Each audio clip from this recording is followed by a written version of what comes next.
तो यहाँ से मेरी लिखने की प्रैक्टिस थोड़ी पहले से है।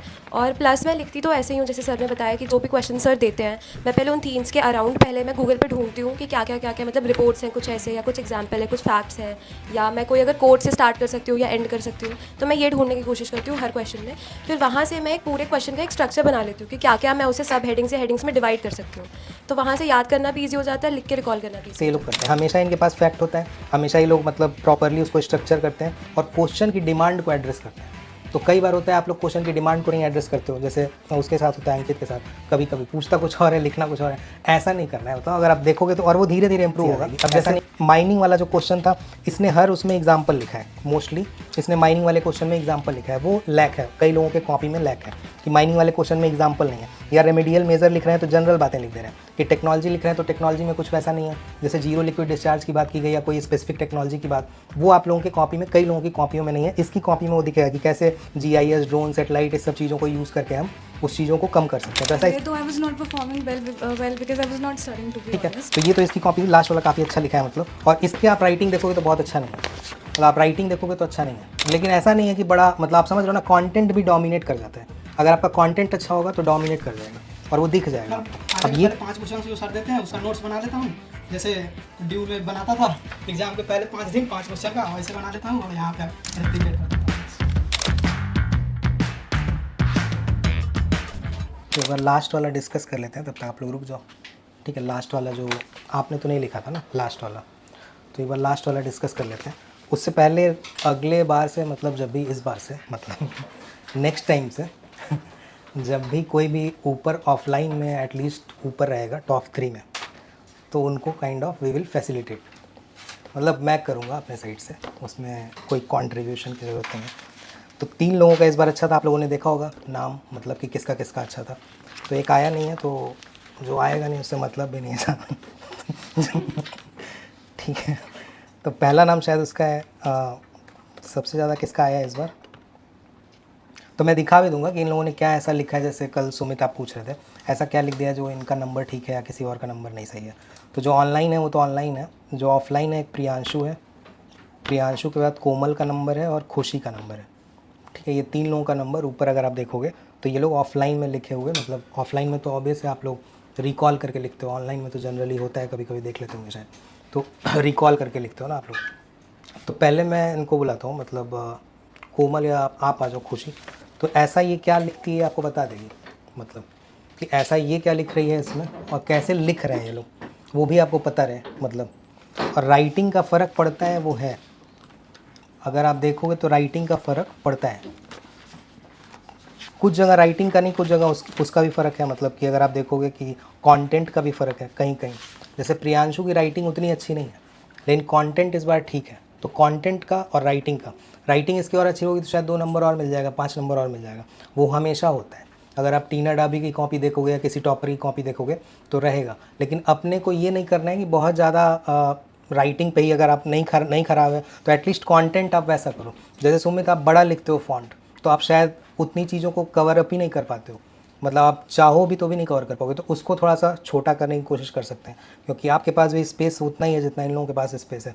तो वो आपको मैनेज करना पड़ेगा, वो सबको मैनेज करना पड़ेगा अपने हिसाब से, क्योंकि मीन्स का वो है, ठीक है। अब ये इसकी कॉपी है, इसने जो इसमें लिखा हुआ है, क्या लिखा है पहले मैं बता दे रहा हूँ इसमें कि क्या ऐसा स्पेसिफिक करती है, मतलब तो बॉडी में पहला इंट्रोडक्शन ठीक रहता है, इंट्रोडक्शन में हमेशा कीवर्ड रहता है, और जनरली सबके जिन्होंने ठीक ठाक लिखा है उनके में कीवर्ड रहेगा। अब कीवर्ड के बाद ये हमेशा हेडिंग डालती है, तो हेडिंग में इसके सब हेडिंग बड़े प्रॉपर होते हैं, मतलब पिछले बार भी इसने लिखा था, अच्छा नंबर आया था, तो सब हेडिंग प्रॉपर रहता है। और मैंने सबसे पूछा भी ऐसा आप लोग क्या करते हो कि मतलब ऐसा शायद मैं ना लिख पाऊँ आके तुरंत, तो ऐसा ये लोग क्या करते हैं। तो इसने मुझे बताया कि she has done the rough work for each and every question, कि जैसे पहले इसने क्वेश्चन देखा, आप लोग के पास पेपर आ जाता है, she has done the rough work for that, उसने लिखा उसको रफ पे, तो उसको मेमोराइज़ हुई चीज़ें, फिर आके वहाँ पे रिप्लिकेट कर देती है, तो वो आपको रिप्ली तो 2 बार कर रही है वो, तो उसको फ़ायदा ज़्यादा होगा, ठीक है। और हर 5 वीक के बाद मैं इसका रिवीजन भी लूँगा, मतलब जैसे अभी 5 वीक, आज आपने 5वां वीक लिख दिया, so now we will be having the revision of all 25 themes. अगर आपके पास नोट्स बनी होगी जैसा मैंने पिछली बार बताया था, तो आपको हेल्प करेगा। उसका पेपर मैं शेयर नहीं करूँगा रिवीजन वाले में, तो आपको एक्चुअल मेमोरी से लिखना है। ये तो आप लोग परफेक्ट लिख रहे हो, उसमें आपको दिखेगा कि कहाँ कहाँ लैग कर जा रहे हो, क्योंकि वो तो नया क्वेश्चन होगा, मतलब वो आपको पहले से पता नहीं होगा, तो वो आप लिखोगे तो आपको फ़ायदा करेगा। ऐसे हम हर 5-5 वीक का रिवीजन करते थीम्स पे चलेंगे। तो इसका आप समझ गए कि ये क्या मतलब इसमें स्पेसिफिक क्या लिखती है ये, कि पॉइंटर्स इसके रहे हैं, हेडर है। मैं इसको कॉपी के इन लोगों को जो क्वेश्चन इन लोगों ने अच्छे लिखे हैं तो मैं एक एक क्वेश्चन इन लोगों का फोटो लेके डाल दूंगा ग्रुप में, ताकि आप लोगों को पता लग जाए कि ये कैसे लिखा है, कैसे ये लोग करते हैं। हमेशा इनके पास फैक्ट होता है, हमेशा ये लोग मतलब प्रॉपरली उसको स्ट्रक्चर करते हैं और क्वेश्चन की डिमांड को एड्रेस करते हैं। तो कई बार होता है आप लोग क्वेश्चन की डिमांड को नहीं एड्रेस करते हो, जैसे उसके साथ होता है अंकित के साथ, कभी कभी पूछता कुछ और है लिखना कुछ और है। ऐसा नहीं करना है होता, अगर आप देखोगे तो, और वो धीरे धीरे इंप्रूव होगा। ऐसा नहीं है कि इन्होंने कुछ बहुत अच्छा कर दिया, लोग पहले शायद थोड़ा सा लिख रहे होंगे, प्रैक्टिस है, वैसा आपकी भी प्रैक्टिस वैसी आ जाएगी। अब जैसे माइनिंग वाला जो क्वेश्चन था, इसने हर उसमें एग्जाम्पल लिखा है, मोस्टली इसने माइनिंग वाले क्वेश्चन में एग्जाम्पल लिखा है। वो लैक है, कई लोगों के कॉपी में लैक है कि माइनिंग वाले क्वेश्चन में एग्जाम्पल नहीं है, या रेमेडियल मेजर लिख रहे हैं तो जनरल बातें लिख दे रहे हैं, कि टेक्नोलॉजी लिख रहे हैं तो टेक्नोलॉजी में कुछ वैसा नहीं है, जैसे जीरो लिक्विड डिस्चार्ज की बात की गई या कोई स्पेसिफिक टेक्नोलॉजी की बात, वो आप लोगों के कॉपी में, कई लोगों की कॉपियों में नहीं है। इसकी कॉपी में वो दिखेगा कि कैसे GIS, ड्रोन, सेटेलाइट, इस सब चीज़ों को यूज़ करके हम उस चीज़ों को कम कर सकते हैं। तो ऐसा स्पेसिफिक नहीं, बस वो थोड़ा सा स्पेसिफिक उस पॉइंट को बना रही है लिखते टाइम, तो ये काम इसका ठीक है। लास्ट वाला क्वेश्चन अभी मैं डिस्कस करूंगा, वो सबके साथ इशू है ट्रिब्यूनल वाले में, और वो क्वेश्चन इसी बार आया हुआ है। तो आप लोग भी बताना आप क्या सोचते हो उस पर, मैं भी डिस्कस करता हूँ। ट्रिब्यूनल वाला वो सबके साथ इशू है, वो सही नहीं लिखा है किसी ने, बहुत ज़्यादा अच्छा, ठीक है। तो ये तो इसका कॉपी था, मतलब पहला। तो आपको कुछ बोलना है इसमें, मतलब कि आप लिखते कैसे हो, कि जो इन लोगों को इम्प्रूव कर जाना चाहिए। एक्चुअली जैसा सर ने बोला कि लिखने की प्रैक्टिस मेरी स्टार्टिंग से है, क्योंकि मैं DU से हूँ, तो वहाँ पे हमें मतलब काफ़ी कुछ लिखने को ऑलरेडी होता है। एग्ज़ाम जो हमारा होता है DU में, तो काफ़ी लॉन्ग प्रोसेस होता है। आई थिंक आप भी DU से हो, तो आपको पता होगा। तो यहाँ से मेरी लिखने की प्रैक्टिस थोड़ी पहले से है, और प्लस मैं लिखती तो ऐसे ही हूँ, जैसे सर ने बताया कि जो भी क्वेश्चन सर देते हैं, मैं पहले उन थीम्स के अराउंड पहले मैं गूगल पे ढूंढती हूँ कि क्या क्या मतलब रिपोर्ट्स हैं कुछ ऐसे, या कुछ एग्जाम्पल है, कुछ फैक्ट्स हैं, या मैं कोई अगर कोट से स्टार्ट कर सकती हूँ या एंड कर सकती हूँ, तो मैं ये ढूंढने की कोशिश करती हूँ हर क्वेश्चन में। फिर वहाँ से मैं एक पूरे क्वेश्चन का एक स्ट्रक्चर बना लेती हूँ कि क्या क्या मैं उसे सब हेडिंग्स या हेडिंग्स में डिवाइड कर सकती हूँ। तो वहाँ से याद करना भी ईजी हो जाता है, लिख के रिकॉल करना भी ईजी हो जाता है। कॉपी प्रियांशु की है, इसने जैसे GST वाले क्वेश्चन में आर्टिकल नहीं मेंशन किया था, इसने मेंशन नहीं किया आर्टिकल्स वगैरह, और ट्रिब्यूनल वाले में भी शायद आर्टिकल्स नहीं है, इसने आर्टिकल भी मेंशन किया है प्रियांशु ने।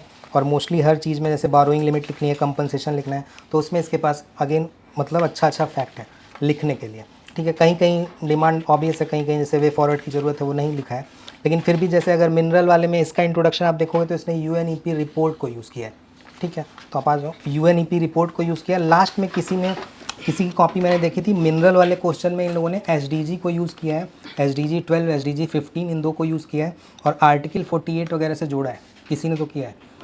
हाँ, तो वो करना है सबको, मतलब अगर आप जोड़ पा रहे हो ऐसा कुछ तो वो अच्छा है, ठीक है। अब इसका तो बहुत ज़्यादा इंप्रूव मतलब पहले से हुआ है, तो यही बता पाएगा कि कैसे इंप्रूव हुआ है, वो मुझे नहीं पता, लेकिन इसका लिखने का तरीका अब इंप्रूव हो गया है, मतलब चीज़ों को लेकर।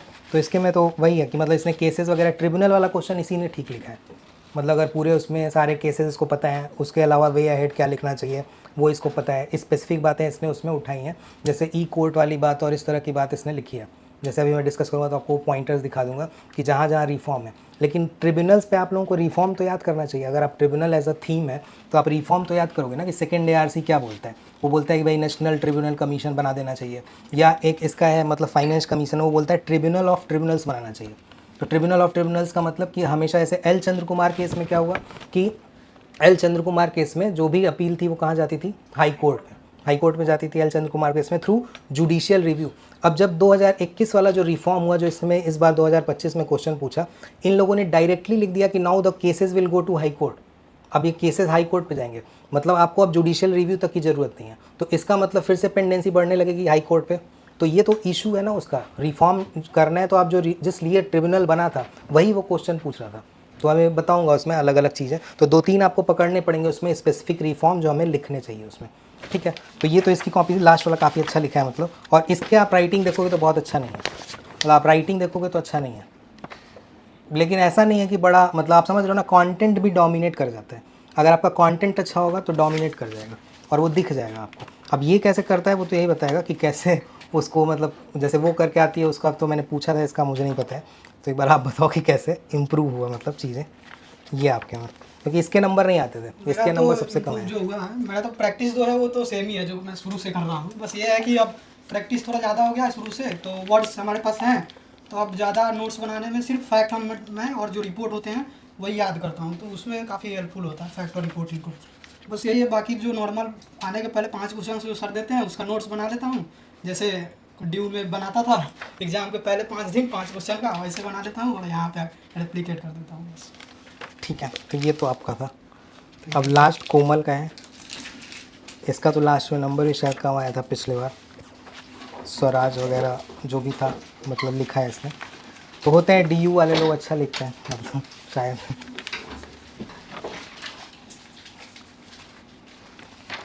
तो इसकी भी मतलब कंटेंट वही कंटेंट इसका अच्छा है। मतलब अगर आप देखोगे ये इसका नंबर तभी कम आता है अगर आप देखोगे कि इसका नंबर जब भी मैंने देखा है कम आता है अगर ये पूरा क्वेश्चन अटेम्प्ट नहीं करती है। नहीं तो अगर अटेम्प्ट कर रही होगी तो इसका क्वेश्चन मतलब नंबर ज़्यादा ही आएगा, कम नहीं रहता है, इसको पता रहता है आर्टिकल्स वगैरह। ठीक है, और इसने पहले शायद मतलब हर चीज़ पे नोट्स बनाए हुए हैं, मतलब इसके पास ऑलरेडी नोट्स हैं। जैसे उसके पास है प्रसून ने भी एक नोट्स दिखाया था मुझे इथिक्स का, अभी तक शेयर नहीं किया है, तो शेयर करेगा तो आप लोग को एक बार बता दूंगा। उसमें उसने अच्छा एक बना रखा है इथिक्स का कंपाइलेशन, इथिक्स का एक कंपाइलेशन बना रखा है। तो उसमें अच्छे उसने जैसे ऑनेस्टी पे कुछ कीवर्ड्स हुए, ये चीज़ें हुई, तो उसने किया हुआ है, वो आप लोग को भी हेल्प कर देगा। तो उस चीज़ का यूज़, तो ये लोग ऐसा नोट्स बना के बैठे हुए हैं। मतलब इसका जैसे फिजिकल फेडरलिज्म पे, फिजिकल उस पे सेंट्रलाइजेशन पे जो क्वेश्चन था इसके पास नोट्स है उसका। तो अब आपके पास नोट्स उस पर्टिकुलर टॉपिक का रहेगा तो ऑब्वियस है आप अच्छा ही लिखोगे उस पर। ठीक है, आर्टिकल्स वगैरह इसको कैसे याद हुए? आर्टिकल्स वगैरह मैंने आपको बताया कि क्वेश्चंस लगाओ आप, उसी से याद आएंगे, नहीं तो आपको आर्टिकल्स याद नहीं आएंगे। तो क्वेश्चंस वो जो हम लोग लगाते हैं घटना चक्र वगैरह, उससे आप क्वेश्चंस लगाओ, उससे आपको आर्टिकल्स याद आएंगे। वो इन लोगों ने लगा चुके, ये लोग बहुत पहले से कर रहे हैं तो ये लोग लगा चुके हैं कई बार, तो इन लोगों को याद होगा वो आर्टिकल। और कई क्वेश्चन शायद लिखा हुआ है, इस वजह से इन लोगों को वो रहता है। अब मिनरल वाले में स्पेसिफिक इसने डेटा दिया है, माइन वाले में, कि कितना GDP कंट्रीब्यूट करता है, कितना मिनरल आउटपुट कंट्री का निकल रहा है, तो स्पेसिफिक डेटा इसको भी याद है उसमें। और स्पेसिफिक वाटर सॉयल पॉल्यूशन, जैसे आप लोगों ने लिखा कि वाटर हज़ार्ड है या कुछ भी हज़ार्ड है, ये भी 2025 का क्वेश्चन है। अब आएगा तो सब लोग तो ये लिख ही देंगे ना कि वाटर पॉल्यूशन है, सॉयल पॉल्यूशन है, कौन नहीं लिख देगा जो UPSC की प्रिपरेशन कर रहा होगा। इसने स्पेसिफिक लिखा है कि उड़ीसा में सुकिंदा वैली में कितना क्रोमियम क्या हुआ, स्पेसिफिक पॉइंट लिख दिए। अब इसने लिखा लैंड डिग्रेडेशन हो रहा है तो उसमें लिखा कि कितना फॉरेस्ट कवर मतलब ख़त्म हुआ है, वो स्पेसिफिक लिख दिया। तो IFSR रिपोर्ट वगैरह तो आप लोग याद करके जाओगे, जब आप दोगे, जब प्रॉपर पढ़ के जाओगे तो आपके पास भी रिपोर्ट होगी। जैसे एयर पॉल्यूशन में इसने सेरियोसिस और इस तरह के अलग अलग जो वो होते हैं उसको लिखा है स्पेसिफिक, तो आप स्पेसिफिक लिखने लगोगे तो आपको नंबर मिलने लगेगा, क्योंकि बात सब लोग कॉमन लिखेंगे। मतलब वहाँ जब आप बैठोगे तो आपको कॉमन बात याद आएगी, सब लोग लिखेंगे। इसने स्पेसिफिकली डिस्ट्रिक्ट मिनरल फंड की भी बात की है कि कैग का एक ऑडिट हुआ था डिस्ट्रिक्ट मिनरल फंड का, तो शायद इसने पढ़ा होगा तो उसको लिखा है। ये किसी ने नहीं लिखा है, EIA वाली बात लिखी है। और एक किसी ने तो पॉल्यूटर पे प्रिंसिपल लिखा हुआ है, किसी ने पॉल्यूटर पे प्रिंसिपल लिखा हुआ है, वो भी अच्छा है, आप लोग भी इंक्लूड कर सकते हो वो मिनरल वाले क्वेश्चन में। इसने वो लिखा है, एक ग्रीन पॉल्यूटर पे वाला प्रिंसिपल इसने भी लिखा है। तो जैसे ग्रीन डिस्ट्रिक्ट वाली बात चल रही है, अलग अलग डिस्ट्रिक्ट डिमांड कर रहे हैं ना GDP में ग्रीन GDP को इंक्लूड करने के लिए, तो वो भी चीज़ है, तो वो इसने लिखा है। बाकी लास्ट में SDG पे इसने कंक्लूड किया। और लास्ट वाला क्वेश्चन तो है नहीं सही वो मोस्टली, लेकिन ठीक है इसका। ठीक है, आपको कुछ बोल रहे हैं कि कैसे इम्प्रूव होता है या कुछ भी? पहले तो I was not performing well because I was not studying, to be honest.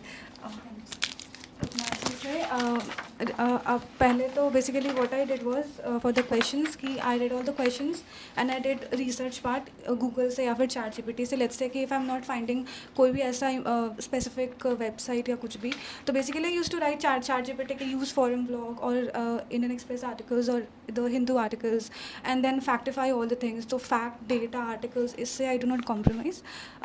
और बाकी जो भी मेरे को नहीं याद होता जैसे facts है तो I make the bullet points of that and incorporate it in my notes and then I revise it and then I come and upload for the test.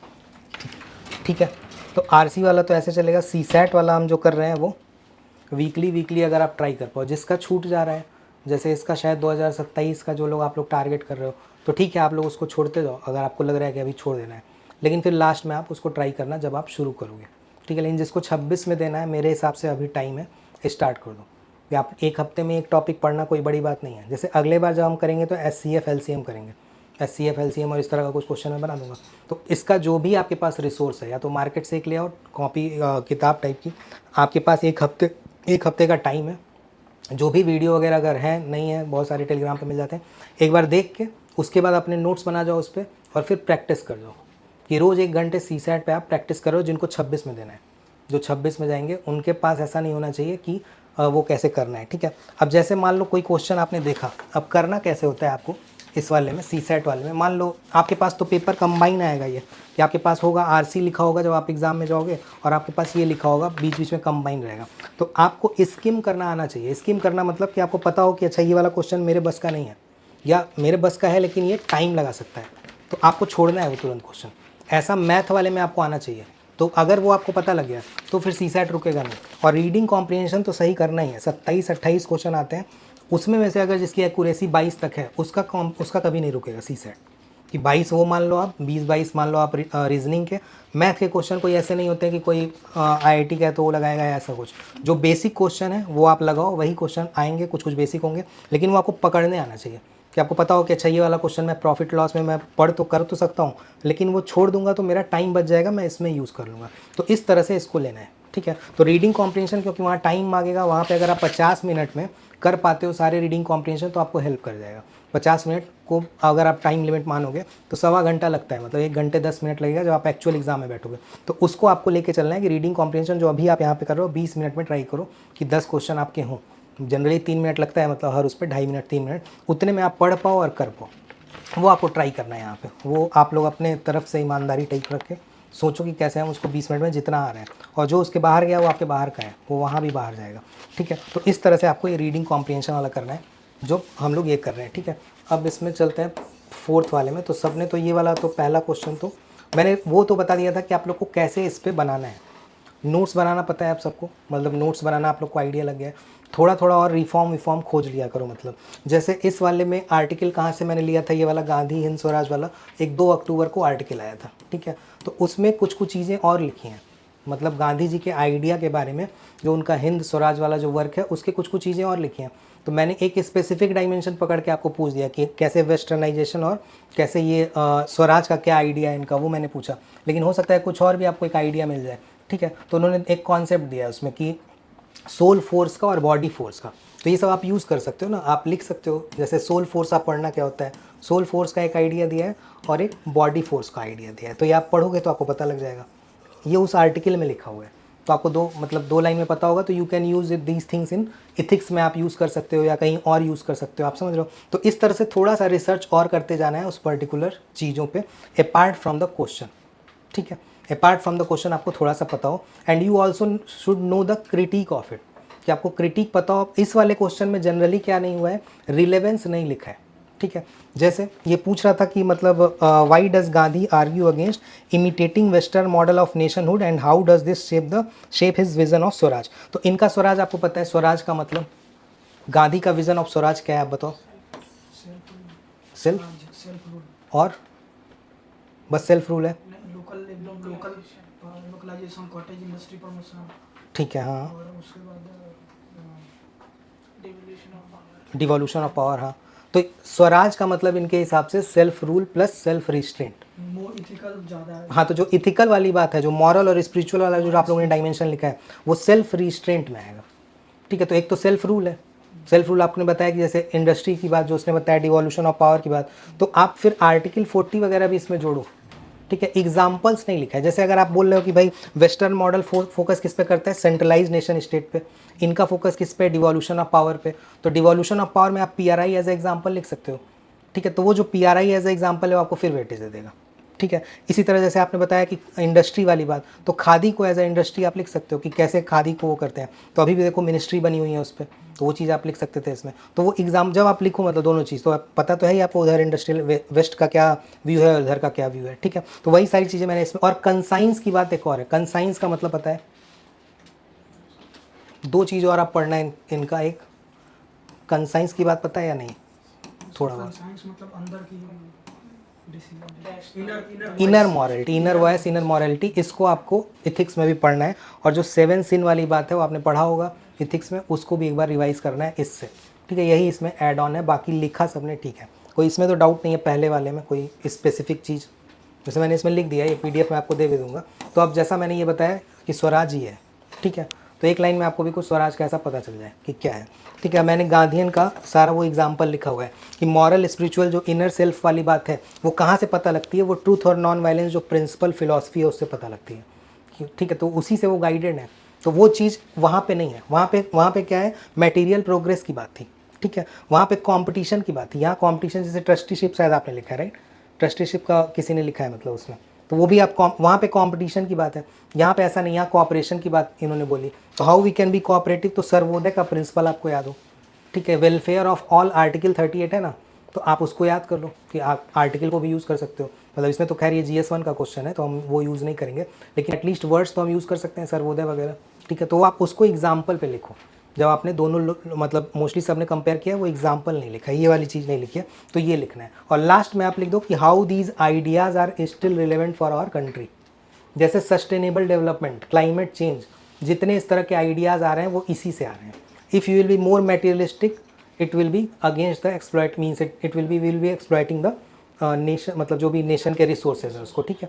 तो वो चीज़ आप लिख दो इससे। तो मैंने वही कीवर्ड में यहाँ डाल दिया है कि आप कुछ भी लिख दो। इवन एथिकल और CSR प्रिंसिपल आप देखोगे, कॉर्पोरेट सोशल रिस्पॉन्सिबिलिटी, वो भी इसी से आती है। It is not coming from the western, वो सोशल रिस्पॉन्सिबिलिटी वाली बात इधर से आएगी, ठीक है। तो ये आपको बेसिक एक पता हो कि how we are making it, ठीक है। अब ये मैंने लिख दिया सोल फोर्स बॉडी फोर्स, एक बार आप पढ़ लेना, उसी आर्टिकल से मैंने बनाया है, ठीक है। अब इस क्वेश्चन में आने से पहले फिस्कल फेडरलिज्म पढ़ा है किसी ने? फिस्कल फेडरलिज्म पूरा फ्रेमवर्क बताओ। मतलब आर्टिकल बेसिक आप बताओ। What is horizontal distribution, what is vertical distribution? Vertical distribution जो है वो कुछ क्राइटेरिया है, जैसे पॉपुलेशन रीजन के बेसिस पे सेंटर जो है वो फंड देता है स्टेट को, हाँ उसके बेसिस पे। तो इसके से रिलेटेड फाइनेंस कमीशन जो है 15th फाइनेंस कमीशन, उसमें बहुत सारे रिकमेंडेशन, अभी मतलब एक्यूरेट याद हमको नहीं है, हाँ। रिकमेंडेशन है कि कितना परसेंट किसको ठीक है, ये वर्टिकल हो गया। तो और हॉरिजेंटल डिस्ट्रीब्यूशन का मतलब क्या है? सर हॉरिजॉन्टल में अमंग स्टेट में कैसे बाइफिकेट किया जाता है मनी को, that is on the basis of demography, land हो गया, उसके अलावा अलग अलग क्राइटेरियाज होते हैं उसमें, उसके हिसाब से हॉरिजॉन्टल डिस्ट्रीब्यूशन होता है। उसमें मेन जो कंट्रीब्यूटिंग फैक्टर होता है वो होता है इनकम गैप, इनकम गैप होता है, वो मेन रहता है। बाकी उसके हिसाब से ही सबसे कम और सबसे ज़्यादा एलोकेट किए जाते हैं मनी, गुड, ठीक है। Capital like per capita ratio. हाँ ठीक है। तो ये किस आर्टिकल से आ रहा है ये सारी चीज़ें? आर्टिकल बताओ। 280 तो 280 से आ रहा है। तो दो आर्टिकल मेजर हैं जो फिस्कल फेडरलिज्म को दिखाते हैं। एक आपका 275 है जो आपको याद रहे, ठीक है, और 280 जो है वो फाइनेंस कमीशन को डील करता है, ठीक है। अब जैसे तीसरा वाला क्वेश्चन जो आपने पढ़ा, तीसरा वाला क्वेश्चन अगर आप देखोगे, why they are advocating for Ladakh region, क्यों एडवोकेट कर रहे हैं? ग्रांट के लिए, ठीक है। जैसे आप ये क्या है 275, आपको पता है 275 में क्या लिखा हुआ है पता है? सुमित आपको पता है 275 आपको पता है? 3 तरह की ग्रांट होती है, पता है? 3 तरह की ग्रांट, अंकित आपको पता है?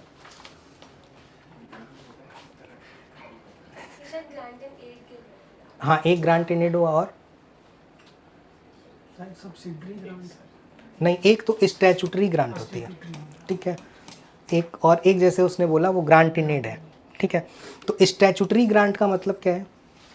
फाइनेंस कमीशन जो हाँ, और ग्रांट इन एड का मतलब क्या है? जो एक्स्ट्रा मतलब शेयर करती है सेंट्रल गवर्नमेंट।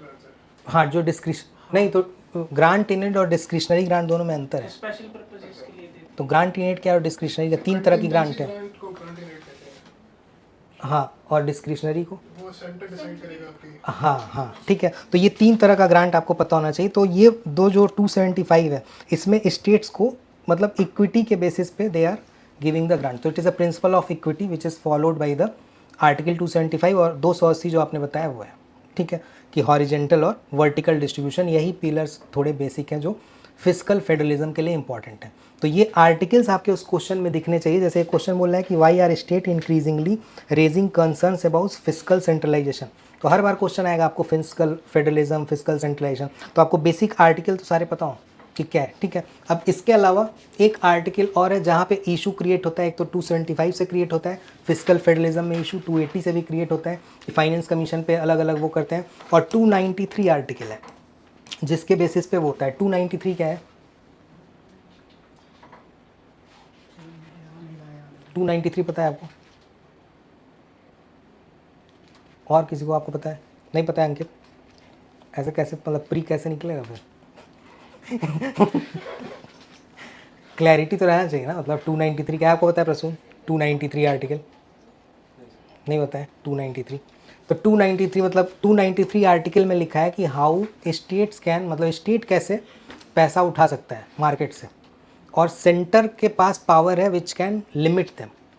यही इशू चलता है जो आपने इसमें पढ़ा ना कि CST कंपनसेशन बोरोइंग लिमिट, तो बोरोइंग लिमिट से डील करता है ये 293 कि आप कितना लिमिट, जैसे कोविड-19 में 2.5 या समथिंग GSDP था, उसको 0.5% इंक्रीज़ कर दिया गया था, ठीक है, मतलब कि क्योंकि कोविड आ रहा था, तो मतलब कोविड था तो you can borrow more money. तो ये FRBM एक्ट वगैरह इससे अलाइन करने के लिए इन लोगों ने ऐसा किया हुआ है, ठीक है। तो जो सेंटर है they are putting limit on the borrowing of the states, ठीक है। तो स्टेट कैसे कैसे बोरो कर सकता है आप बताओ? कोई भी स्टेट, मान लो आप स्टेट रन कर रहे हो, कैसे बोरो करोगे? पैसा तो चाहिए ही। और क्यों ऐसा है, मतलब वाई दे नीड सेंटर, क्यों ये चाहिए, क्यों 280 चाहिए फॉर देम? 280 की ज़रूरत क्या है? फाइनेंस कमीशन की क्या ज़रूरत है? बेसिकली जो इनकम टैक्स हो गया या फिर जो कॉर्पोरेट टैक्स, जो मेजर टैक्स है वो डायरेक्टली सेंटर ही ये करता है। हाँ and then it is distributed amongst the state, इसलिए फाइनेंस कमीशन का जरूरत है। हाँ, मतलब मेजर टैक्सेस जो है वो सेंटर के पास आते हैं, पैसा इनके पास है नहीं स्टेट के पास, so they need borrowing, but the responsibility of the state is more. आप समझ रहे हो? मान लो मेरे पास 40 रुपये है और रिस्पॉन्सिबिलिटी मेरी 60 रुपये की है, तो बोरो तो करना पड़ेगा ना, because lot of social sector related things are kept under the state list, ठीक है, तो करना उनको है। अब जैसे सेंट्रली स्पॉन्सर्ड स्कीम है तो उसमें 60-40 का रेशियो होता है ना, तो वो क्यों है, मतलब 40%, मतलब 60 तो वो देगा लेकिन 40 आपको भी तो करना है, ठीक है। So that is how. तो जो इन लोगों ने 271 में एक स्टैचूटरी लगाई जो फाइनेंस कमीशन से आ रहा है, ग्रांट इन एड आपको समझ में आ गया। दूसरा जो इनका डिस्क्रिशनरी वो है जिसके थ्रू ये पैसा देता है सेंटर स्टेट्स को, it is dependent on the performance, ये परफॉर्मेंस पे डिपेंड करता है, ठीक है, कि कौन किस इंडिकेटर पे अच्छा कर रहा है, इस बेसिस पे, तो ये डिस्क्रिशन हो जाता है। तो इससे क्या होता है, कभी किसी स्टेट के पास पैसा आएगा, कभी नहीं आएगा, ठीक है। And if they are not able to borrow, तो first criteria to borrow in 293, पहला क्राइटेरिया जो है बोरो करने का स्टेट्स को, वो ये है कि मान लो आप स्टेट रन कर रहे हो, आपको पैसा चाहिए, then you will be going to RBI on the basis of your capital whatever you है, ठीक है। अपने बेसिस पे आप जाओगे कि भाई मैं इसको रीपे कर दूंगा, तो liability will be on the states, पहली बार में लाइबिलिटी स्टेट्स पे आएगी, but again they will not be having that much fund. तब ये लोग आते हैं सेंटर से मांगने पैसा, या फाइनेंस कमीशन के थ्रू जो पैसा आ रहा होगा वो डिवॉल्व हो रहा होगा, ठीक है। अब उसके बाद अगर ये नहीं कर पाएंगे तो ये सेंटर से मांगने जाएंगे, तो जब सेंटर से मांगने जाएंगे then they will put the borrowing limit, और यही इशू चलता रहता है बोरोइंग लिमिट का, कि borrowing limit they are playing with them.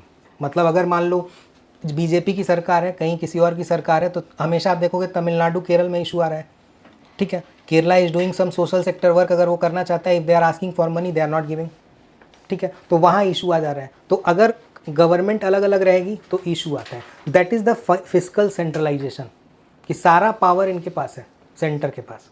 तो ये समझ में आ गया आपको। सेस और सरचार्ज का किसके पास है पावर? सेंटर के पास, ठीक है। आपको पता है फाइनेंशियल ईयर 12 से लेके फाइनेंशियल ईयर मतलब जब 12 था और अभी तक आते आते जो सेस और सरचार्ज है बहुत बढ़ गया है, ठीक है। तो इसके जैसे हेल्थ पे लगा दिए, एजुकेशन पे लगा दिए, वो पैसा सारा कहाँ जा रहा है? सेंटर के पास। तो लगभग 21% या 22% इनकम इसका सेस सरचार्ज से, 20% शायद है, और पहले शायद हाँ वो सेस से आता है, और 12 या 10% पहले उसमें आता था फाइनेंशियल ईयर 12 में। हाँ, तो अब ये ज़्यादा आ रहा है, ठीक है। तो इसका मतलब ये पैसा तो जा नहीं रहा है ना, तो ये पैसा कैसे, मतलब इस पैसे को कैसे डिवॉल्व किया जाए, that comes under the discretion, that comes under the grant in aid. तो वो कौन देगा? वो तो सेंटर डिसाइड करेगा सारा पैसा। तो इस सब को रिफॉर्म करने की ज़रूरत है, आप समझ रहे हो। तो अभी टाइप समझ में आया, 2-3 आर्टिकल समझ में आ गया कि कौन कौन से आर्टिकल आपको लिखने चाहिए और उसमें कौन कौन से अलग अलग चीज़ें होती हैं, ठीक है। तो एक बार मैं दिखा देता हूँ इसमें आपको, वो सारी चीज़ें मैंने लिखी हैं, ठीक है।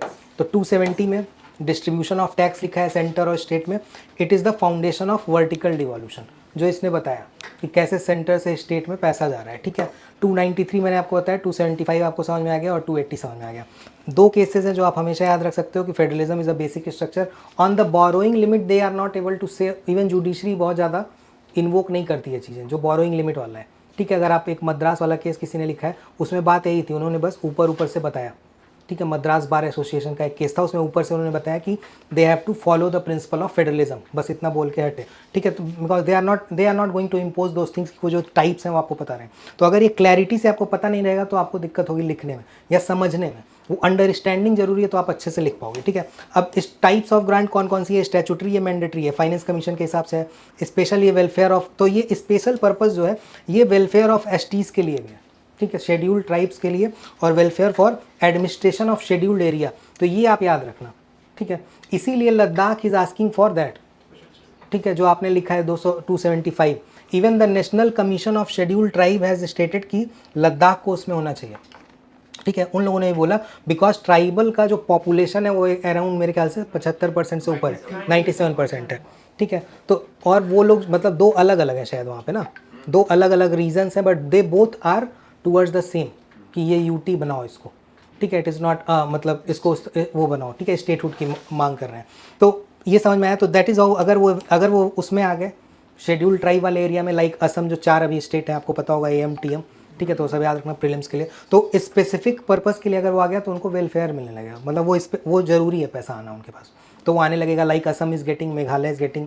ठीक है, जो भी जिनको पैसा आ रहा है। और डिस्क्रिशनरी वाला मैंने बताया कि आपको परफॉर्मेंस बेसिस पे मिलता है। तो ये 3 तरह की ग्रांट होती है जो 275 में। ठीक है, 293 में आपको पता हो क्या क्या चीज़ें चल रही हैं। 293 में मैंने आपको बताया ये अपने सिक्योरिटी पे बोरो करते हैं लोग। ठीक है, तो आपके पास सिक्योरिटी है, आप RBI से बोरो कर लो, but the liability will be yours, आपकी लाइबिलिटी होगी एज अ स्टेट। ठीक है, तो तमिलनाडु को मान लो चाहिए तो वो बोरो कर लिया, किसी ने बोरो कर लिया, बट अगर स्टेट कोई सेंटर पे वो रखता है काइंड ऑफ लोन और समथिंग कि उनका कुछ ड्यू है सेंटर पे, देन दे कैन नॉट बोरो, तो उनको फिर सेंटर से कंसेंट लेना पड़ता है, और यही सब दिक्कत आ जाती है। ठीक है, कि मान लो पहले 5 साल 7 साल पहले जो इन्होंने लिया था तब तो उनकी गवर्नमेंट चल रही थी, अब गवर्नमेंट चेंज हो गई, तो वहाँ दिक्कत आ जाती है। बोरो करने में सेंटर से हर बार पूछना पड़ता है कि अगर आप जो ही बोरो करने जाओगे आपको बोरो ही नहीं करने देगा। Even you can not by from your own, अगर आप पैसा मतलब अगर आप ओ कर रहे हो समथिंग टू सेंटर, तो वही इशू चल रहा है। तो केरला ने प्रोटेस्ट भी किया था जब इनका बोरोइंग लिमिट घटाया गया था, इससे 3.5% से 3%, इनकी बोरोइंग लिमिट को घटा दिया गया था। ठीक है, so this is how you can think. अब 293 में क्या लिखा हुआ है कि centre can impose some restriction. ठीक है, जो मैंने आपको बताया बोरोइंग लिमिट पे, और इसी सब को लेके इशू चल रहा है इसमें। तो ये चीज़ें मतलब आप लोगों ने लिखा है GST कंपनसेशन वाली बात, बोरोइंग लिमिट वाली बात, आर्टिकल को बस समझाने का मेरा पर्पस था कि आपको थोड़ा सा समझ में आ जाए कि जब आप लिखो तो आपको पता रहे इसके बारे में। ठीक है, और कोई वो नहीं है। अब इसमें इस फिस्कल सेंट्रलाइजेशन को कैसे कर्व किया जाए, ये किसी के पास शायद आप लोगों ने नोट्स में नहीं हुआ, ये मैं भेज दूंगा, आप लोग अपने नोट्स में नोट डाउन कर लेना। तो पहली चीज़ इन लोगों ने क्या बोली, मतलब कि कैसे GST काउंसिल जो है उसको स्ट्रेंथन हम करेंगे कैसे GST काउंसिल को। तो वोटिंग अभी GST काउंसिल में सेंटर के पास कितनी है, 1/3, पता है ना ये, तो उसको कम करने की बात है। ठीक है, कि उसको कम कर दिया जाए, जो इनका सेंटर जो काउंसिल का वोटिंग है। अब GST कंपनसेशन जो ये दिया जाता है इस पर कोई टाइम वो नहीं है, तो सेंटर डिले करता रहता है पैसा देना। जैसे कोविड-19 वेस्ट बंगाल हो उस टाइम डिले हुआ। ठीक है, तो वो चीज़ें टाइम बाउंड कर दी जाए। ठीक है, और एक डिस्प्यूट रिजोल्यूशन कोई ऐसा मैकेनिज्म बना दिया जाए, एक आप रिकमेंडेशन या उस तरह का ऐसा लिख सकते हो। ठीक है, अब दूसरी बात, सेस और सरचार्ज पे इवन 15th कमीशन ने बोला कि जो भी पैसा आप ले रहे हो, ठीक है, there has to be monitoring कि वो सेस और सरचार्ज का पैसा जा कहाँ रहा है। ठीक है, अब सेस सरचार्ज बढ़ गया, वो प्रमोशन में चल रहा है तो उसका तो कोई मतलब है नहीं, तो कोई मॉनिटरिंग तो होनी चाहिए उस सेस सरचार्ज की। तो मॉनिटरिंग वाली बात आप याद रखना कि 15th फाइनेंस कमीशन ने भी बोला कि रिपोर्टिंग होनी चाहिए कि सेस का यूटिलाइजेशन कहाँ पे हो रहा है। ठीक है, so we should cap and periodic review, जो आर्टिकल 270 उसके थ्रू जो भी सेस और सरचार्ज जा रहा है उसका हमारे पास एक कैप होना चाहिए कि कितना आप ले सकते हो, और उसका एक रिव्यू होना चाहिए। ठीक है, तो ये आपको ध्यान रखना है एक मेज़र की तरह। ठीक है, अब 293 why they are using borrowing limit, जो आपने बताया बोरोइंग लिमिट को इधर उधर यूज़ कर रहे हैं। तो अगर मान लो मैं स्टेट हूँ and if I am going to use it for some better purpose, भाई मान लो मैं हेल्थ सेक्टर पे यूज़ कर रहा हूँ, तो if they are using on those sector तो दे शुड बी अलाउड, कि अगर वो अच्छे सेक्टर पे यूज़ कर रहे हैं, कि इंफ्रास्ट्रक्चर के लिए यूज़ करना चाहते हैं या इस तरह की चीज़ों के लिए, तो 15th फाइनेंस कमीशन ने बोला कि एक इंडिपेंडेंट फिस्कल काउंसिल बनानी चाहिए। ठीक है, इंडिपेंडेंट फिस्कल काउंसिल ये डिसाइड करे कि वो पैसा इन पे लिमिट जो लगाई गई है, तो 293(4) जो आर्टिकल है उसमें, मतलब जैसे आप रीजनेबल रिस्ट्रिक्शन उसमें पढ़ते हो, इसमें भी वो रीजनेबल की बात है कि the limit which they are imposing और anything which they are doing the centre, is it reasonable और नॉट। तो कौन डिसाइड कर रहा है, अभी कोई डिसाइड नहीं कर रहा है। So now they are saying कि ऐसा कुछ होना चाहिए इंडिपेंडेंट फिस्कल काउंसिल जैसा, which can decide those things. कि वो रिजनेबल है या नहीं है, and if they are doing some particular proper work तो उनको करने देना चाहिए स्टेट्स को, आप समझ रहे हो। सो दैट इज़ हाउ। अब CSS को भी रीडिज़ाइन करने की, वैसे तो पहले रीडिज़ाइन हुआ भी है CSS थोड़ा सा, तो इसमें भी माइक्रो मैनेजमेंट होता है। माइक्रो मैनेजमेंट का मतलब कि on particular sector the centre is micro managing each and everything, ठीक है। तो उसको छोड़ के अगर 14 फाइनेंस कमीशन ने बोला था कि अगर वो हटा दिया जाए micro management through the centre, तो अगेन इट विल इम्प्रूव, कि अगर ये जो फिजिकल टसल चलता रहता है वो इम्प्रूव कर जाएगा। तो ये 2-3 चीज़ें हैं जो आप मतलब इसमें लिख लेना, याद कर लेना अपने हिसाब से, तो ये हो जाएगा। इसमें तो कोई इशू नहीं है, ये वाला क्वेश्चन आसान था, सबने बेसिक सही लिखा है इसमें। जो थर्ड वाला है कि demand for 6th schedule status in the Ladakh, ठीक है। तो अलग अलग मैकेनिज़्म क्या हो सकते हैं यूटी बनाने के लिए, बताओ। यूटी बनाने के लिए कॉन्स्टिट्यूशनल अमेंडमेंट अंडर 368 चाहिए या नहीं चाहिए, ठीक है। अब स्टेट मान लो इसको बनाना है तो चाहिए या नहीं चाहिए, हाँ नहीं चाहिए, ठीक है। तो ये सब भी बेसिक आपको क्लियर हो। तो ये बोल रहा है कि 6 शेड्यूल में मतलब they are demanding the 6 schedule status. अब आपको 6 शेड्यूल का मतलब पता लग गया कि 6 शेड्यूल में 275 में क्या क्या हो सकता है in the 275 if they are getting the status in 275, ठीक है। बट NCST ऑल्सो बोला कि भाई इनको देना चाहिए 6 शेड्यूल में स्टेटस, ठीक है। So what can be the constitutional dimension which we can think. तो आपको क्या लगता है कौन कौन से कॉन्स्टिट्यूशनल डायमेंशन आप सोच सकते हो इस पर। मान लो आप तो बैठोगे एग्जाम में तो याद तो आएगा नहीं, तो क्या क्या हो सकता है कॉन्स्टिट्यूशन में, बताओ। मतलब अगर इसको स्टेटस देना है 6 शेड्यूल का, तो कॉन्स्टिट्यूशन में क्या क्या कर सकते हो आप, अमेंडमेंट करना पड़ेगा। अपार्ट फ्रॉम इट और क्या करना पड़ेगा, मतलब कौन से आर्टिकल है मतलब मान लो 6 शेड्यूल वाला स्टेटस नहीं दिया गया तो और क्या किया जा सकता है भाई, जरूरी तो है नहीं 6 शेड्यूल दे दिया है। सर स्पेशल स्टेटस कहाँ फोकस स्टेट से दे सकते हैं। और 5th शेड्यूल सर। हाँ बताओ। सर एक ऑटोनोमस बना सकते हैं कुछ डिस्ट्रिक्ट टाइप का, हाँ ऐसा ऑटोनॉमस बना सकते हैं। और मतलब पावर डिवॉल्व कर सकते हैं, जैसे फिजिकल पावर हो गया, और जैसे बॉडी कॉन्स्टिट्यूट कर सकते हैं फाइनेंस में, वो गवर्नमेंट एजेंसी रिक्रूटमेंट करने के लिए। नहीं तो जैसे यूटी वाला स्टेटस इन लोगों को दिया गया है तो आर्टिकल बना के we can manage the things. जैसे 239 है ना, शायद 239A है वो पुदुचेरी और दिल्ली वाला, ठीक है। तो एडमिनिस्ट्रेटिव एरिया डिफाइन कर दो आप। सारा इशू आप सोचो कि वो शेड्यूल में क्यों नहीं डाल रहे हैं या क्यों इनको स्टेटहुड नहीं दे रहे हैं। आप सोचो क्यों नहीं दे रहे हैं, क्योंकि हाँ नेशनल सिक्योरिटी का है ना, वो एरिया वैसा है, मतलब चाइना से वो है, तो उनको भी तो सोचना पड़ेगा ना बिफोर गिविंग द स्टेटहुड और एनीथिंग, ठीक है। यही कारण था 370 हटाने का, ठीक है। तो वो नेशनल सिक्योरिटी वाले कारण से तो कॉम्प्रोमाइज़ नहीं करेंगे ना ये। अब if they want any kind of grant, तो जो 3 मैकेनिज़्म है, जो डिस्क्रिशनरी वाला ग्रांट है, और we can find some mechanism from the cess और समथिंग, कि अगर उनको पैसा चाहिए या कुछ ऐसा चाहिए, ठीक है। तो those things can be done apart from giving the statehood और समथिंग, क्योंकि आप फिर स्टेटहुड दे दोगे तो उसका कोई मतलब नहीं रहेगा, क्योंकि वो आप सिक्योरिटी से कॉम्प्रोमाइज़ कर जाओगे और नेशनल सिक्योरिटी से कॉम्प्रोमाइज़ तो करेगा नहीं, इसीलिए वो हटाया गया था। तो यही इशू चल रहा है, ये लोग बोल रहे हैं कि इनको चाहिए, ठीक है। And they are fearing that कि मतलब इस तरह का वो है। लेकिन अगर आप देखोगे 371 आर्टिकल भी अगर आपने पढ़ा होगा, 371 पढ़ा है, उसमें बहुत सारे आर्टिकल्स हैं ABCD इस तरह से करके। तो it also give some cultural some autonomy to them. तो ऐसा भी हम आर्टिकल डाल सकते हैं। इट इज़ नॉट लाइक कि we need only statehood for that, मतलब उनको स्टेटहुड देना ही ज़रूरी है, ठीक है। वैसा भी कोई आर्टिकल डाल के we can give some particular grant और समथिंग, मतलब कि उनका जो कल्चर है वो बचा रहे और इस तरह की चीज़ें। तो ये मोस्टली सबने सही लिखा है, यहाँ मैंने लिख भी दिया है वो चीज़ कि क्या क्या हम कर सकते हैं इसमें, ठीक है। तो एक बार आप ये वाला देख लेना, इसमें बहुत ज़्यादा इशू है नहीं, ठीक है। और मैंने आपको बता दिया क्यों ये लोग नहीं कर रहे हैं। मेन रीज़न यही है कि स्ट्रैटेजिक सेंसिटिविटी है, इसीलिए मेरे हिसाब से नहीं करेंगे, ठीक है। स्टेटहुड नहीं देंगे और वो ज़रूरी भी है, ठीक है। तो आपको अगर देना है तो आप क्या मतलब सोच सकते हो, उस पर आप सोचो कि we can do the some constitutional amendment, 371 ऐसा कुछ आर्टिकल हम डाल दें, और we can go for some hybrid model. ये तो हम बना सकते हैं ना, एज अ गवर्नमेंट सेंटर कर सकता है वो। तो इस तरह का आप सोच के लिख सकते हो उसमें, ठीक है। नाउ 4th वाले में कुछ बहुत ज़्यादा था नहीं। 4th वाला आप लोग को जनरली पता ही है कहाँ कहाँ आप लोगों ने लैग किया। बेसिक एक देखो इसका मैंने पॉइंट उठाया उसका, और भी कुछ आप लोग लिखोगे। एक किसी ने तो डायग्राम बनाया है, वो भी आप बना सकते हो। किसी की मैंने कॉपी देखी थी, उसने डायग्राम बनाया है कि मिनरल्स कहाँ कहाँ हैं, मतलब what are the areas where the minerals are there, मतलब जो बेटर एरियाज़ हैं। तो वो भी आप बना सकते हो ऐसा छोटा सा डायग्राम, ठीक है। तो आपको एक और बेटर वो मिल जाएगा। Now these are the examples जो आप कर सकते हो कि भाई लैंड डिग्रेडेशन हो रहा है तो ओपन कास्ट माइनिंग सबको पता है कि how the open cast mining is removing the top soil. तो आप एग्जांपल याद रखो उसको हमेशा की तरह, कहीं भी आए तो आप लिख दो। एयर वाले पॉल्यूशन में आपको पता है ये सिलिकॉसिस और इस तरह का, ठीक है। तो ये सारी चीज़ें आपको बस एग्जाम्पल पता हो तो लिख दोगे। जैसे कुछ लोगों ने लिखा है acid mine drainage. Acid mine drainage का मतलब पता है? एसिड माइन ड्रेनेज पता है? बताओ। जो मतलब जब माइनिंग करते हैं तो बहुत सारे एसिड हो जाते, वो होता है जब एसिड रेन होता है तो उससे रिएक्ट करके बहुत हार्मफुल गैसेस बनते नहीं नहीं नहीं नहीं, हाँ हैं। बताओ। थोड़ा कंफ्यूजन है। सर वो मतलब ऐसे एलिमेंट्स की माइनिंग है जिसके अंदर मतलब जब उसकी ड्रेनेज निकलती है ना तो वहाँ से एसिड्स हाँ हाँ हाँ, ठीक है। सो देयर आर, हाँ वो आपने सही बोला। तो देयर आर लॉट ऑफ मतलब इस तरह की माइनिंग होती है, अलग अलग हैवी मेटल निकलते हैं which are going in the aquatic ecosystem और उसको हार्म कर रहे हैं, ठीक है। तो वो एसिड माइन ड्रेनेज वैसा है, वैसा वो ऊपर वाला नहीं है, ठीक है। एक इविल क्वार्टेट किसी ने नहीं लिखा है। इविल क्वार्टेट पता है? ये तो जिसने प्रीलिम्स पढ़ा होगा एक बार इन्वायरमेंट तो पता ही होगा। पता है अंकित, आपने तो ख़त्म कर लिया इन्वायरमेंट।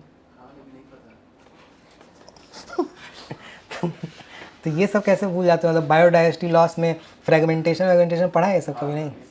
तो fragmentation is one of the reason for biodiversity loss. तो 4 रीज़न है जो बायोडाइवर्सिटी लॉस को वो करते हैं। तो fragmentation of habitat is one of the reason for it. तो इविल क्वार्टेट भी पढ़ लेना। अब ये सब तो बेसिक टर्म है, ठीक है, कि कुछ ना आए तो आदमी लिख सकते हैं, ठीक है। तो ये सब तो ये किसी ने नहीं लिखा है एविल क्वार्टेट वाला बात। तो फ्रैगमेंट, तो इससे क्या हो रहा है, इकोसिस्टम फ्रैगमेंट हो जाता है। So what we can do, जैसे इन लोगों ने क्या किया, मतलब it is affecting the wild life corridor होता है। तो आपने शायद PMF अगर पढ़ी होगी तो उसमें कुछ डायग्राम्स बने हुए हैं कि मान लो जैसे आपने कुछ हाईवे बना दिया, so they are making some tunnel in between. तो वो क्यों? ताकि कॉरिडोर कनेक्ट रहे, हैबिटाट उनका फ्रैगमेंट ना हो। आप बीच में से कुछ हाईवे निकालो, कुछ निकालोगे तो दे वो फ्रैगमेंट हो जाएगा। तो अगर फ्रैगमेंटेशन होगा तो वो बायोडाइवर्सिटी का लॉस हो जाएगा, ठीक है। तो for reptiles they are making some, वो मतलब क्या होता है, पाइप जैसा वो टनल बनाते हैं। और उन लोगों के लिए जो मतलब इस तरह से चल रहे हैं, they are making some kind of कि उस तरह का भी एक कॉरिडोर कनेक्ट रहे, उस तरह का एक कनेक्टिविटी बना के रखते हैं, ठीक है। तो ये आपको पता रहे, ये इसका मतलब नहीं पता है भूल गए मतलब ये सब, अगर थोड़ा बहुत रिवाइज कर लो क्वेश्चंस के थ्रू, ठीक है। रेमेडियल मेजर तो आप लोगों ने सबने लिखा है। एक ये फ्रेमवर्क पढ़ लेना आप लोग, सस्टेनेबल डेवलपमेंट फ्रेमवर्क एक आया था 2011 का, मिनिस्ट्री ऑफ माइंस का, ठीक है। तो ये थोड़ा सा आप पढ़ के 2-4 बातें निकाल लेना कि क्या है, ठीक है। बाकी तो मैंने यहाँ पे लिख दिया, तो इसमें कुछ ज़्यादा खास था नहीं बताने लायक। SDG 12 और पेरिस वगैरह से मोस्टली लोगों ने कंक्लूड किया है, तो ये सही है। ये वाला क्वेश्चन थोड़ा सा गड़बड़, मतलब मोस्टली गड़बड़ ही है मतलब। तो पहले तो एडमिनिस्ट्रेटिव ट्रिब्यूनल का बेसिक आप लोग को आर्टिकल पता है 323A 323B, दोनों में अंतर पता है, A और B में नहीं पता है तो वो भी पढ़ लेना कि A और B में स्पेसिफिक अंतर क्या है, ठीक है। एडमिनिस्ट्रेटिव ट्रिब्यूनल किस में आते हैं? 323A में, ठीक है। तो ये आपको पता रहे बेसिक, और 40 सेकेंड से ऐड किया गया था। तो इतनी बेसिक मुझे पता होगी तो मैं एक अच्छा सा इंट्रोडक्शन बना दूंगा कि these are the quasi judicial, और इस तरह का मैं ट्रिब्यूनल पे कोई भी क्वेश्चन आएगा तो ऐसे लिख के स्टार्ट कर दूंगा कि ये आर्टिकल है, ठीक है। अब क्यों बना ट्रिब्यूनल, की ज़रूरत क्या थी? ट्रिब्यूनल की ज़रूरत तो यही थी कि भाई एक्सपर्टाइज आए उसमें, कि because judiciary can not do those things, they are not having the specialisation. तो स्पेशलाइज्ड एरिया हो कि IP का कोई केस है तो IP वाला कोई देख ले, कोई और केस है इन्वायरमेंट का तो NGT बना दिया इन लोगों ने, ठीक है। तो ये एक नीड थी तो इन लोगों ने ट्रिब्यूनल बनाया, जस्टिस जल्दी हो जाए उसके लिए ट्रिब्यूनल बनाया, ठीक है। सिमिलरली बर्डन जुडिशरी पे कम रहे, और तीसरी बात एक्सेसिबिलिटी ज़्यादा हो बेंचेस की, क्योंकि बेंचेस की अवेलेबिलिटी नहीं होती है, तो बेंचेस की अवेलेबिलिटी हो, एक्सेसिबिलिटी हो सबके लिए, इस वजह से इन लोगों ने बनाया। और लास्ट पॉइंट की फ्लेक्सिबिलिटी हो। फ्लेक्सिबिलिटी का मतलब कि इट इज़ नॉट फॉलोइंग, मतलब ट्रिब्यूनल फॉलो नहीं करता है IPC CRPC इस सबको, ठीक है। तो अगर उसको फॉलो नहीं करता है तो उससे जल्दी स्पीडी जस्टिस हो जाएगा, and they are not unnecessarily going in the things. तो मीडिएशन पे ही निकल जाते हैं केसेस, जैसे केस आया और मीडिएशन हो गया, आर्बिट्रेशन हो गया चीज़ों पे ट्रिब्यूनल में, तो ये फ़ायदा होता है, ठीक है। अगर वो CRPC को या IPC के किसी चीज़ को फॉलो नहीं करते हैं, अगर फॉलो कर रहा होगा तो फिर उसको मतलब जैसे प्रॉपर केसेस चलते हैं वैसे चलाना पड़ेगा, जो 10 साल 12 साल लग जाएगा। इस वजह से जनरली इसको क्या किया गया, they are not bound by CRPC और IPC, तो इससे मीडिएशन, आर्बिट्रेशन ये सब होता है, ठीक है। तो ये सब पर्पस था इसको लाने का, ठीक है। लेकिन जब L चंद्र कुमार केस वाला जो बात मैंने आपको बताया, again it is going to the high court, तो उसको बोलते हैं फोरम शॉपिंग। ये वर्ड पढ़ा है आपने किसी ने? तो फोरम शॉपिंग एक वर्ड है। फोरम शॉपिंग का मतलब कि again the case is coming to the tribunal, फिर ये इससे सेटिस्फाई नहीं है तो किसी और उसमें चले जा रहे हैं, फिर नहीं सेटिस्फाई हैं और लास्टली घूमते फिर हाई कोर्ट में चले जा रहे हैं। तो this is kind of they are just moving here and there, वो फोरम शॉपिंग, ठीक है। तो फिर जो स्पीडी जस्टिस वाली बात थी वो तो हट गई, जो ज़रूरत थी वो तो हट गई स्पीडी जस्टिस वाली, ठीक है। तो इसी तरह से even the excessive executive controls are there, ठीक है। कौन उसका होगा, judicial members are not there in that, कौन उसका वो होगा, executives are doing all the things, तो उससे भी एक इशू आ रहा है इसमें। ये सारे बेसिक चैलेंजेस हैं, ठीक है। तो इसको हटाने के लिए इन लोगों ने रिफॉर्म किया 2021 वाला जो रिफॉर्म आया। तो अलग अलग जो ट्रिब्यूनल्स थे उसमें कई सारे ट्रिब्यूनल्स को इन लोगों ने रैशनलाइज कर दिया, क्योंकि कई लोगों के ज्यूरिडिक्शन ओवरलैप करते थे, तो उसको इन लोगों ने रैशनलाइज कर दिया, ठीक है। अब एक स्टैंडर्डाइजेशन की ज़रूरत थी, किसी ट्रिब्यूनल में हो रहा था कि 4 साल चाहिए, किसी में 5 साल चाहिए, किसी में 65 ईयर होना चाहिए, उसको स्टैंडर्डाइज कर दिया कि मतलब वो यूनिफॉर्मिटी रहे वंस वी आर सेलेक्टिंग। तो ये छोटे मोटे रिफॉर्म इनके टेन्योर में, छोटे मोटे reform while the merging the things, ऐसे छोटे मोटे रिफॉर्म हुए, ठीक है। So they also have abolish some particular thing. अब इन्होंने क्या किया इस वाले में, ये एक दिक्कत वाली बात थी कि डायरेक्ट अपील डाल दिए हाई कोर्ट में, ठीक है। तो अब जब डायरेक्ट अपील हो गई हाई कोर्ट में, तो अब ये जो एल चंद्र कुमार केस वाली बात थी उसमें भी हाई कोर्ट में केस जाता था, but it is coming through judicial review, ठीक है। आप ट्रिब्यूनल से सेटिस्फाइड नहीं हो तो आप जुडिशियल रिव्यू करोगे, फिर जाओगे हाई कोर्ट में, अब डायरेक्ट आप हाई कोर्ट में जा सकते हो। तो इससे फिर पेंडेंसी और तो जो इसेंस था, तो बोला ना एसेस करने को, तो जो इसेंस था वो तो सॉल्व नहीं हुआ, आप समझ रहे हो। तो फिर से जुडिशियल इंडिपेंडेंस इसका नहीं रहा, या आप मान लो कि जो ट्रिब्यूनल की एक्सपर्टाइज थी, आपने बहुत सारी चीज़ें अबॉलिश कर दी, कई सारों को मर्ज कर दिया, तो पहले जिस मकसद से ट्रिब्यूनलाइज मतलब ये हुआ था ट्रिब्यूनलाइजेशन, वो नहीं हुआ, तो कोई मतलब तो इसका बहुत ज़्यादा रिफॉर्म का हुआ नहीं। तो वही एसेस वाला बोल रहा है, ठीक है। तो आपको लिखना पड़ेगा ये सब निगेटिव कि अब स्पीडी डिस्पोजल नहीं हो पाएगा, या मान लो एक्सेसिबिलिटी ही नहीं रहेगी अब, क्योंकि अब एक्सेसिबिलिटी क्यों नहीं रहेगी, क्योंकि अब डायरेक्ट फिर आप अपील मतलब अगर आप अपील हाई कोर्ट पे करोगे और बहुत सारे को मर्ज कर दिया तो you are not able to access the benches, ठीक है। अब इसके बाद आपको इसमें इस वजह से इसमें मतलब इशू अभी भी है ट्रिब्यूनल में, तो बहुत सारे इससे कुछ हुआ नहीं है, मतलब कहने का मतलब इस रिफॉर्म से कुछ हुआ नहीं है। ये बोल रहे ना assess the impact of recent tribunal reform through rationalisation of tribunal, तो ऐसा कुछ हुआ नहीं है। तो अब सेकेंड ARC क्या बोलता है, वो अभी तक इन लोगों ने किया नहीं, कि एक नेशनल ट्रिब्यूनल कमीशन बना दें। नेशनल ट्रिब्यूनल कमीशन होगा, वो अपॉइंटमेंट देखेगा, it is not the executive who are going to appoint, ठीक है। दे आर ऑल्सो सेइंग कि एक IT इंफ्रास्ट्रक्चर वगैरह पे फोकस करना चाहिए, ठीक है। तो जैसे NCLT एक ट्रिब्यूनल है, तो NCLT में सारे केस मोस्टली ऑनलाइन चलते हैं, तो डिजिटल इंफ्रास्ट्रक्चर होता है, तो वो एक आपको एक टेस्टामेंट दे रहा है ना कि how it is improving the things, तो वैसा करना चाहिए, वैसा सेकेंड ARC बोला है, ठीक है। इवन लॉ कमीशन इन लोगों ने क्या बोला कि ट्रिब्यूनल्स ऑफ ट्रिब्यूनल बनाए, जहाँ पे हर चीज़ की अपील जाए, ना कि हाई कोर्ट में जाए, ठीक है। तो ऐसा एक हमारे पास वो होना चाहिए, इलेक्ट्रॉनिक फाइलिंग सिस्टम होना चाहिए, इसको डिजिटल जस्टिस बोलते हैं, ठीक है। तो वर्ड याद रख सकते हो आप, डिजिटल जस्टिस। और ये NCLT वाला मैंने जो बताया आपको एग्जाम्पल याद रख सकते हो डिजिटल जस्टिस में, ठीक है, कि NCLT में ऐसा होता है, डिजिटल जस्टिस मतलब इलेक्ट्रॉनिक फाइलिंग है। तो उसका एक्सपीरियंस मैंने वो लिखा है यहाँ पे थोड़ा सा खोज के, कि ऑनलाइन इसमें हियरिंग होती है, इवन द एक्सपर्टाइज अगर NGT की एक्सपर्टाइज में दे आर वर्किंग बेटर। अब ये जो रिफॉर्म हुआ था, इसको पार्लियामेंट्री स्टैंडिंग कमेटी ने भी वो किया था, कि जो 5 ईयर आप बोल रहे हो और जितने इन लोगों के रिफॉर्म थे उसको क्रिटिसाइज़ किया था पार्लियामेंट्री स्टैंडिंग कमेटी ने, that is why they are asking to assess it. तो मोस्टली ये निगेटिव ही है, ठीक है। अगर किसी ने ढंग से पढ़ा होगा तो इसका कुछ पॉजिटिव रिस्पॉन्स नहीं है, मतलब कहने का मतलब समझ रहे हो। तो ये चीज़ें आपको थोड़ी सी पता होनी चाहिए इसमें, एटलीस्ट ये 2 बात, एक ये बात याद कर लो अगर नहीं याद है, इलेक्ट्रॉनिक फाइलिंग सिस्टम वाली बात याद कर लो, नेशनल ट्रिब्यूनल कमीशन वाली बात याद कर लो, ये 2-3 रिकमेंडेशन आप याद कर लो, ठीक है। So that is how we are coming towards this. तो ये आपको PDF में भेज दूंगा, और कोई डाउट हो तो आप लोग बताओ, एक बार बोलो, ठीक है। तो पढ़ना शुरू कर दो, थोड़ा सा याद रहेगा चीज़ें।